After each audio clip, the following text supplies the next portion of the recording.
8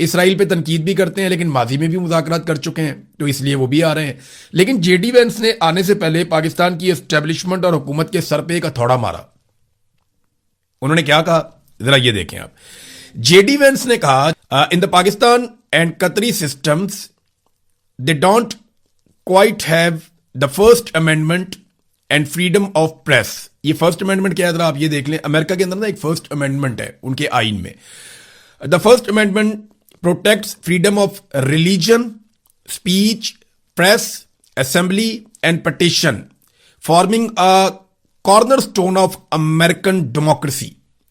یہ کہتے ہیں جی کہ جو پہلی ترمیم ہے امریکہ کے آئین میں وہ مذہبی آزادی اور بولنے کی آزادی، میڈیا کی آزادی اور لوگوں کے احتجاج کرنے کی آزادی اور ساتھ میں لوگ پٹیشن کر سکتے ہیں، عدالتوں میں جا سکتے ہیں، تو یہ سارا کچھ وہ ان کو فراہم کرتی ہے اور پاکستان میں یہ نہیں ہے.